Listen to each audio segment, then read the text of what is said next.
Grabar-Kitarovic elected Croatia's first woman president. Opposition challenger Kolinda Grabar-Kitarovic has become the first female president of Croatia, winning by the narrowest of margins. She secured 50.5% of the vote with 99% of ballots counted, while incumbent Ivo Josipovic was close behind on 49.5%. Mr. Josipovic has conceded defeat and congratulated his opponent. The challenger's win is a sign that Croatia may be shifting to the right after the centre-left coalition's failure to end 6 years of downturn. The election was seen as a key test for the main parties ahead of parliamentary elections expected to be held towards the end of 2015.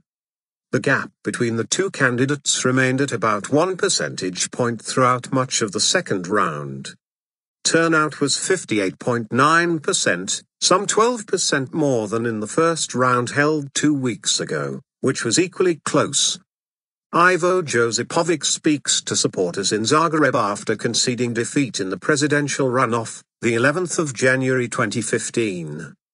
Mr. Josipovic enjoyed widespread popularity for much of his tenure but was damaged by the economic crisis. News-Grabar-Kitarovic is a politically conservative member of the Croatian Democratic Union, HDZ, which pushed the country towards independence from the former Yugoslavia in 1991.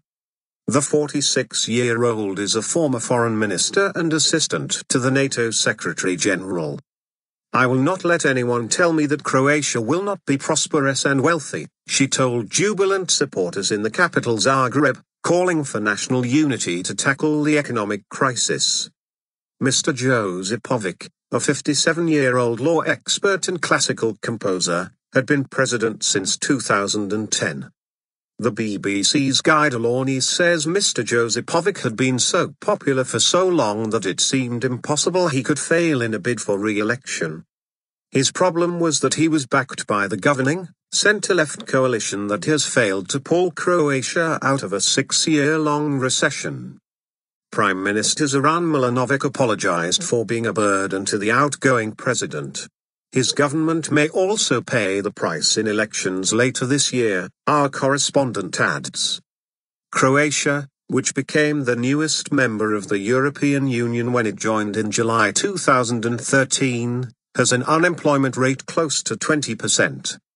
The Croatian president has a say in foreign policy and is head of the army, but running the country is primarily left to the government.